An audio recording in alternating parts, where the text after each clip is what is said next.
Welcome, everybody, back to the Crimson 15 podcast. I'm your host, Crimson Sin. I'm Ep15 PCA. And on today's episode, we are going to just do a quick little reaction and thoughts and feelings about Spider-Man Homecoming. We saw it a couple days ago. Let it process, let it sit in your minds, and now we kind of have all of our thoughts together about how we felt. And overall, just Marvel does it again. Oh, yeah, Great movie. They knocked you out of the park. I mean, they did it again. It's like you cannot go wrong with going and seeing a Marvel movie. You just can't. Yeah, it's like when Sony got Spider-Man, they broke it, and then here comes the MCU and they fix it. Basically, they fixed Spider-Man to what it needed to be. The Tom Holland owned Peter Parker and he owned Spider-Man now. Yeah. I loved the original films.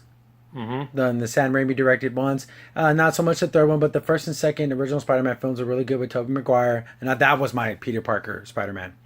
The Amazing Spider-Man series, I've never even seen them. That's how much I disliked those films. Yeah, we talked about that the in last time. podcast. It wasn't all that good. But now, Tom Holland is Spider-Man. Tobey Maguire has been knocked off his perch for me personally, and now it's Tom Holland. He owned this character. He was believable as a high school student. He was believable as a smart kid in school at a special school that for like highly intelligent kids, and he was believable as Spider-Man. He was everything you want in Spider-Man. Nerdy guy, outcast kind of guy. And he's kind of socially awkward and he has like, his one weird friend, and then they kind of hang out together, and it's 100% believable as a high school student. Yep. And that's something you didn't get in the other films, really. Nope. And we're going to be having spoilers here. Oh, yeah. If there's a spoiler, I'm pretty sure we're going to try to not be too spoilery, but if we do, just, if you haven't seen the film, I don't see why you haven't, unless there's a reason why you couldn't get to the theater. If you're a comic book fan, you have to see this if you're a comic book fan, you haven't seen it, and you're wondering about it, just stop the video, go see it. You're not going to be disappointed. Definitely not. But for all the characters, I thought Peter Parker, excellent. His best friends, I don't remember his name, but the Asian kid. Yeah, he was funny. He was really good. Believable as like that stupid friend that you have. Who's like he's into the Star Wars Lego stuff and everything. He was believable as that. He did good there.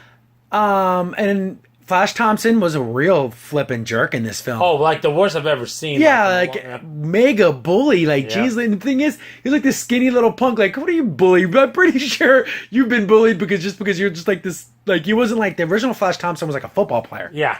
This Flash Thompson is just kind of a jerk. Well, it's so funny now I think about it. It seems like in this school he could be the bully because in a normal high school he's the one that gets picked on. Because I don't even think this school even has like a sports team. It's not like academic. Yeah, it's all an academic school. See, in this one, he's kind of just big enough where I could be the bully here. But in his old high school, he's the one picked on. Yeah, there's no way. If this kid went to like a normal high school in New York, this kid would be getting his butt kicked. Yeah, exactly. And then there was Peter Parker's love interest was, what was her name?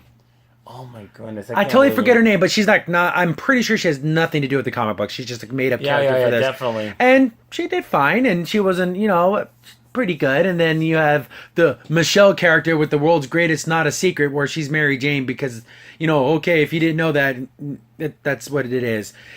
She isn't Mary Jane. Her name is Michelle, but at the end of the movie, she goes, my friends call me MJ. So I don't know what the heck they're doing with that. I don't either. So is this the movie version of Mary Jane? Maybe they do no interpretation, which I'm sorry, Sony. I'm a little worried, but I'm kind of glad that the Marvel Studios is part of this because I don't know, you would take it to an odd direction. But see, in this film, you can tell throughout the whole film that she has a crush on Peter Parker, the Michelle character. Yeah. But she's like kind of the tough, bad A kind of girl. Oh, I'm too cool to be in love with someone. Oh, crushes are for losers. I'm a cool girl. But she's always kind of following Peter around. Like, not in a stalker kind of way, but kind of like, why are you always around him like all the time? Yeah, even when he goes to detention, she's in there like, why are you here? I mean, yeah, she didn't even get detention, but she went there because Peter was there. Yeah. But of course, that's not what the reason she says. So it's like, okay, she's in love or has a major crush on Peter, but just never says anything. No, definitely. Because Peter Parker's in love with that other girl. Oh, yeah. Yeah, because she's super cute. She's really, really super smart. And she likes him back, which is nice. Mm-hmm. I thought maybe it would be one of those things where it's like, oh, it's a cheerleader girl and she's too good for Peter Parker. No, she actually likes him too, which is nice. Well, the equivalent of cheerleader girl in this school because they don't really have anything like that. Yeah. And so then Michael Keaton as the Vulture was amazing. Oh my goodness, he plays that perfect hardworking guy who just got tired of being treated like crap, so he's going to take what he wants when he wants it. He played it perfect. Oh yeah, he did. The only thing is because the Vulture in the comic books was like an old dude that would like absorb your energy and become young again. See, they didn't have any of that in the movie. No, they made it more down to earth. Yeah, more realistic because that was kind of a strange thing in the comics, and they didn't. It's nothing like that. And then, of course, Tony Stark did excellent. And the thing is, in the trailers, you think, oh, it's going to be an Iron Man movie. No, Iron Man's in the movie so sparingly. Well, he's about in the Iron. If you combine it total, he was probably in this movie as long as Spider-Man was in Civil War. pretty much. If you put it all into just one thing, And 20 every minutes. scene that he was in, it moved the plot forward. Yes. It wasn't like, oh look, here's an Avenger. No, it was actually for good reason. The jokes were funny with him. Yeah. The emotional stuff was emotional with him. It was every scene that Iron Man was in, it was for a purpose and a reason. And I'm glad that they didn't just throw him in there. Oh look, here's Iron Man just shows up for no reason. No, he showed up for a reason. Exactly. I'm trying to think what other characters were in the movie. Like, Shocker.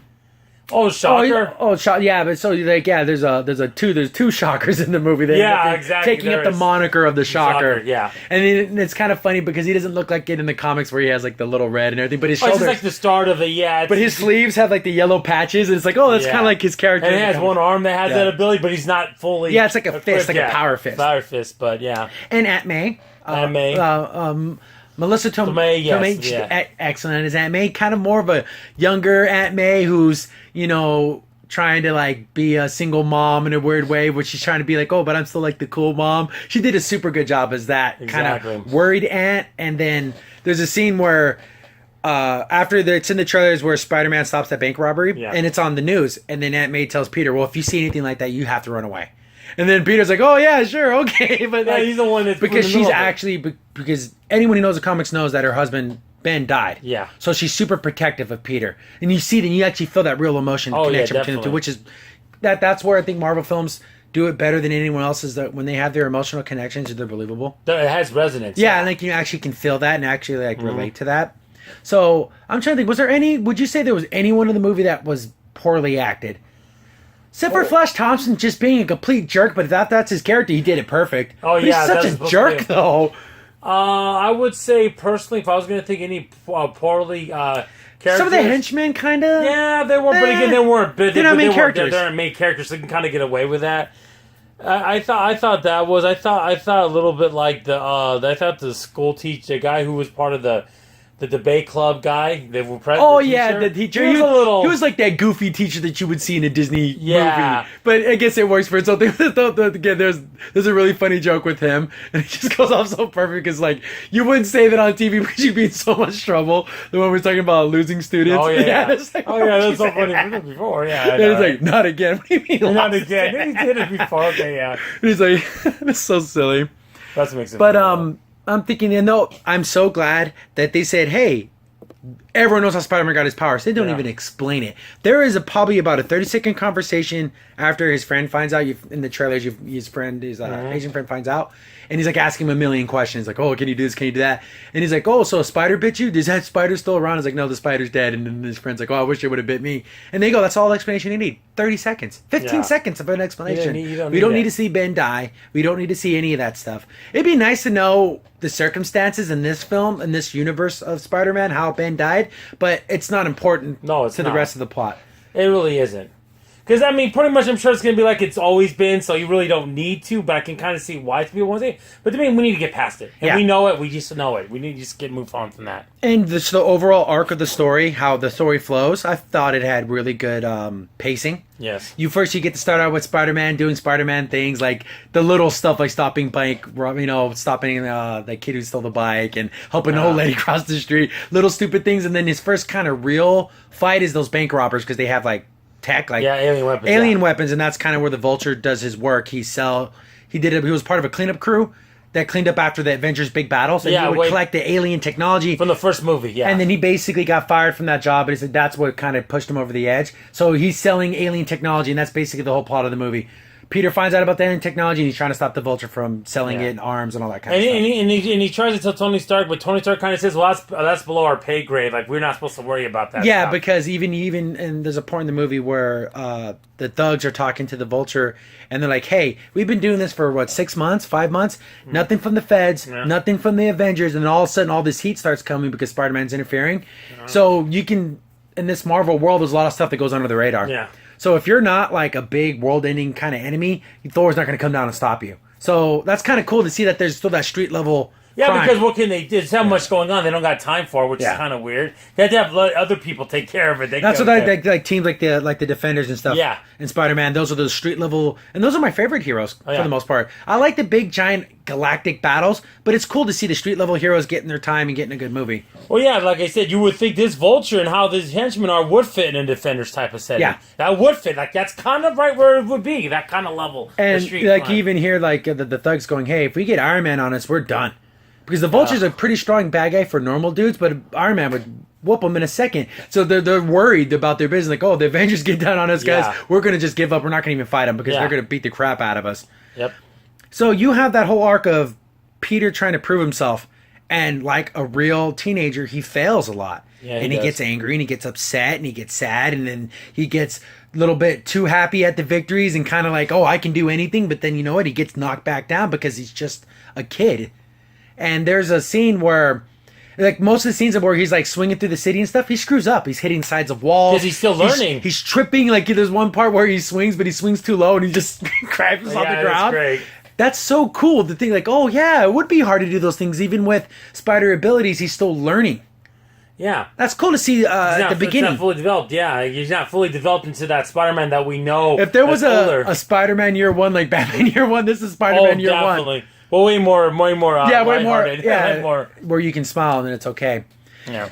And another thing that I thought was really great was you see Spider-Man, we talked about this in another podcast, there's a theme of Spider-Man where he chooses, do I do the thing that makes Peter Parker happy or I do the thing that makes Spider-Man happy? Yep. And he chooses Spider-Man a lot of the times. And you can see that it hurts him because like, oh, there was like a big party and he's like, oh, his best friend basically tells him like, oh, Peter Parker knows Spider-Man. But if he would have showed up as Spider-Man and like vouched for Peter, it would have made Peter Parker's life so much cooler. Yeah. But he realized I have to go be Spider-Man to stop these bad guys that were, because he saw like an explosion in the distance. And then he's standing on the roof and you see the look in his eyes like, man, I wish I could just be in this party. But he has to do the right thing because he knows the right thing to do is always the right thing to do. Because that's small potatoes in those grand scheme of things. This is something that's more serious. Yeah, because, oh, Peter Parker's a cool kid at school or this person selling alien technology to thugs. Exactly. Which one of these two things is more important? And he makes the right decision. Yeah, exactly. And the thing you're talking about when you're talking about if he's more popular, now, like some people, especially old school Spider-Man fans, are kind of mad at the fact that on the internet that that Spider-Man is more popular. Yeah. But see, here's my take on it: is the fact that since Tony Stark knows him and he can be part of the Avengers, that's automatically going to it kind of makes him into the good guy because, like in the original comics, is Spider-Man the vigilante? Is he breaking the law himself and everything? But in this movie, at least from what you can see from the people on the street, they love Spider-Man. He's like a local hero. Exactly. So, I mean, I can see where, well, it's got to be different, guys. It wouldn't make any sense. Oh, we don't like Spider-Man. But he's working with Tony Stark, so that makes it okay. Yeah, so, like, why would Tony Stark, why would Iron Man, Tony Stark, work with a bad guy? Yeah. So, I guess they changed that, which is fine. Yeah, it doesn't bother me. And another change from traditional Spider-Man to this Spider-Man is the suit he has is very Iron Man like. It has an AI. Oh, it's pretty cool. I was cool. And it can talk to him and stuff, and then he can like set up things like, oh, I want twin webs, I want taser webs. Literally, it was like over 580 rapid webs. fire. He goes, like, just give me any. I don't know what webs you want. And then there's, I guess this is like a instant kill mode. Yeah. It keeps wanting to go to the instant kill. No, we're not killing anybody. It's like, oh, it's like, oh, there's 10 people or there's a couple people in this band. He's like, oh, would you like for me to activate instant kill? He's like, no, I don't want to kill anybody. But it's like it keeps like, it's even funny. Even a little funny effect. His eyes get all red. I'll be red. No, I don't want menacing looking. No, I don't want. And it's like, but it's cool that it's so funny because in the movie, you see some of it in the trailers or whatever when he's like using the AI. He wasn't supposed to have that right away. No. So like he's like using things. It'd be like putting a kid who just got his license in a Ferrari. He's gonna screw it up. Yeah, he's gonna know what his he's friend doing. goes in there and he hacks it, so that way he gets all the abilities. Yeah, because I guess Tony Stark put like little blockers. Yeah. For like, so he would slowly but surely be brought into the fold of how much his suit can do, but like he skipped all that, which was probably a very bad idea. But yeah, definitely. But you see a lot of good. The action, every action scene was good. Oh, it's phenomenal. When you see, like when I say when you see him failing, like in the trailer, you see him climbing the Washington Monument. He's like getting out of breath, and he's like, "I never climbed this high before," and you can see that he's kind of scared to be up there, like a real flippin' person. Exactly. My goodness, these are real feelings and real emotions, and only Marvel seems to know how to freaking do it. I know, because they don't take account for that. They don't account for the comics. They don't account for anything. They just want to do their direction and how they want it. So we've been basically praising this film nonstop. If I had to complain, except for the little things where they changed, like his suit has an AI and everything, but that's not too bad. The only Voiced by Jennifer Connelly, by which the way. is super weird. That's like you weird. don't even notice it because No. it's kind of digitized. Exactly. But like, oh, that's odd that Jennifer Connelly decided just to do that just for fun. Yep. The only thing, my biggest complaint was that Mary Jane is kind of she's Antisocial? She kind of like she's very antisocial. And she's very, not full blown like, liberal. Oh, I hate everything about. Like she like makes a comment about the Washington Monument being built by slaves, so she's not going to go in there. And it's like, it's kind of the SJ Warrior stuff. That's probably, if anything, was the only cringy moment of the whole movie. You're like, when she said that, and then like, oh, I'm going to get the DC, get a couple protests in. Okay, whatever. And it doesn't detract from the film. It just detracts from the character of Mary Jane. Yeah, but the thing I'm worried about, what about the next film? Yeah. How's that going to expand upon them ways that we might not like? Yeah, so. but I'm pretty sure Marvel, the MCU, and Marvel and the comics are separated enough to where they realize, well, look at Marvel Comics selling like garbage, and that's what they push. So they can sneak in a couple of little lines. Yes, I'm hoping that's all it is. Yeah, and hopefully it just stays at that, but it's kind of a groaner. That's the only time I was like, okay. You're better than everyone because, you're the social knows everything. Yeah. That's probably my only real complaint. Is those two lines. Yeah, out of the whole movie, that would be the weakest parts. And the only other part, too, was the part where they're in the gym and they're doing, like, the fitness test. But Captain America does. They don't have, like, the presidential challenge, but it's with Captain America. Yeah, they have a tape of him. Yeah, every scene where he's doing, like, a PSA, it's hilarious because it's so hackney. It's so 80s, G.I. Joe garbage. They even did it when he's in detention. It's so funny. It's so silly. But that scene where they're talking about, like, oh, I think Thor's so hot and everything, that's the only time where I felt like, okay, this feels like a Disney high school movie. That scene, just that one particular scene. Yeah, but we're so nitpicking. Yeah, we're nitpicking. I'm literally looking for things to dislike because I don't want to say I just loved everything. That scene and Mary Jane's two little comments. Yeah. That's pretty much it. Yeah, the one thing I will say when it comes to characters being not in this movie is no Osborn still. Yeah. I don't see Osborn. It's crazy. He's only a sophomore. Yeah. So maybe Harry comes in later. Maybe. Because there's no mention of Oscorp in any way. No, I mean, that's such a central Wouldn't part of Spider-Man. Wouldn't have been easy enough because basically the Vulture is still stuff. Yeah. Technologies. Couldn't he have stolen a truck from Oscorp? Just put the name on the side like a of the little truck. sticker on the side of a truck. Yeah, but nothing. So I don't know if they're ever going to do a Green Goblin.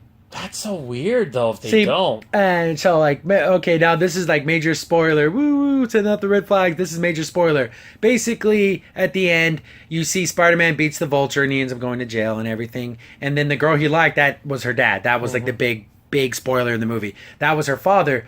So now she has to move because her dad's in jail and everything. And I just thought of this a day ago. Maybe she's the Green Goblin because basically what ended up happening in the original story, Harry's father became the Green Goblin, and Spider-Man's an enemy of Green Goblin, but Spider-Man's also the friend of Harry. Yeah. So you have Harry Osborn hates Spider-Man for what he did to his father, but he loves Peter Parker as his best friend. Yep. So now we have that same dynamic now. Yep. Peter Parker's in love with this girl, but she hates Spider-Man for sending her father to jail. So maybe somehow she finds the Vulture armor and she becomes like mini Vulture, which is like Goblin, Green Goblin, like how when that happened. Maybe that's what they're gonna do. Maybe that's what that would that's be my, neat. That is my what you call it, my shot in the dark, Hail Mary pass idea that just came to my mind. And so maybe that could be a storyline they do. That could be.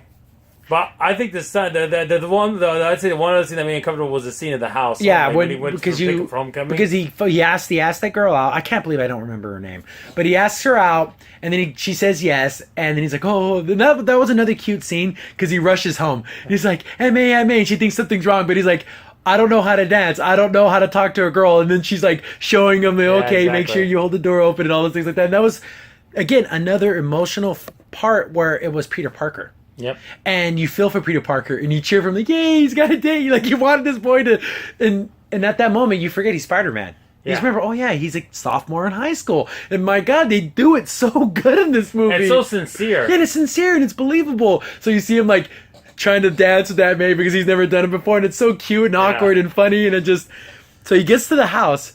He knocks on the door, and as Michael Keaton answers the door, and like for a second, as the audience, you're thinking, First of all, you were like, did he kidnap her? But then after 10 seconds looking at him, go, no, he looks too comfortable. Like, and then he invites him into the house, and Peter Parker's as stiff as a board. He's just like, Then you see the wife come out and give him a kiss. Like, can't believe, oh my goodness, it's the father. Yep. And so every second after that, it's just tension. Yeah, very much because so. she's like, "Oh, you got me a corsage," and then he just like hands it to her because he's thinking, "Oh my goodness, oh my goodness, oh my goodness, oh my That is goodness." the main, that's Vulture, yeah. And then like, "Oh, I'll give you kids a ride to the dance." And Peter's like, "No, I want to be near this guy." And That's then really the good whole tension. card where there, you get this whole scene where he's like, "So, oh yeah, Peter, what do you do?"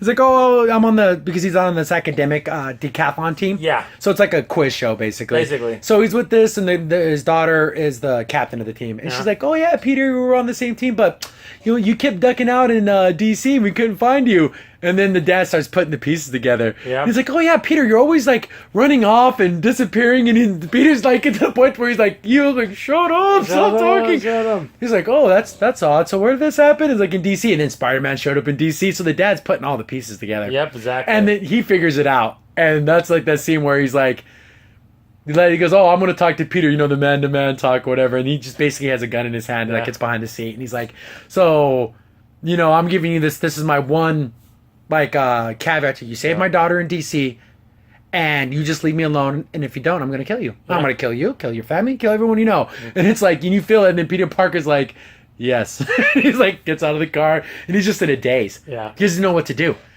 And then like everyone's at the dance, and everyone's smiling and having a good time, and he's just like, deadpan. Yeah, MJ's giving him the middle finger. Yeah, That's right. He's like, okay, he's people not even hate paying that, but attention to she doesn't. Yeah, he's like literally like you hear the music, but in his head everything's dulled, Yeah. and he has to make that decision. Do I go and because he knows he's up to a big score, so he's like, do I go and try to stop him, or do I stay at this dance? And of course, Peter Parker making that decision again to be Spider-Man, Yep. and he goes out there, and of course he gets caught because he knew that you couldn't resist being the good guy or whatever. Yep. So that scene is probably one of the most. I think that goes in my top 10 most awkward tension scenes I've ever seen in a movie where like you don't It really. comes out of nowhere. You don't expect it. And how many times do you get to have where the good guy and the bad guy interact in a completely weird way that they wouldn't have interacted in? Exactly. Because like how often does the superhero date the daughter of the villain when the villain doesn't know that that's the superhero? That's such an awkward situation, but it's beautiful. It's I great. love it. Even when in the house they're taking a picture of him, he's just not even looking. Yeah, at the picture. he's like stiff as a board. He's like, I don't want to be here. I love that. This movie it has scene after scene after scene that's just great. Yeah, it is. And very, very little to complain about. And so I sound like a Marvel fanboy, but I honestly can't say, well, that was just stupid or that was terrible. It all worked. Yep. And also stay to the very end past the Oh, yeah, credits. you have It's to, great. there's two credit Credit scenes. scenes. I know this is a spoiler review. We will not spoil the last reveal because it's beautiful. It is a combination best of ones. everything. Comic book movies, everything. And the credits are really cool, too, because they do like a weird kind of pop art. Pop art, yeah. Yeah, like where you see, it kind of reminds you a lot of the Deadpool ending. Yep. So there's a lot of funny, silly things going around, but it's really cool. That's perfect. They nailed it.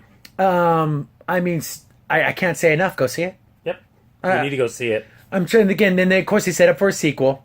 You know, there's going to be more, and even Marvel said it themselves that the next Spider-Man film will be the launching pad for the next set of all Marvel movies. Yeah, I think he's going to be the face of it because these other actors, they can't do it forever, and he's young guys. enough to do it. Yep. And you can tell he loves being Spider-Man. Oh, yeah.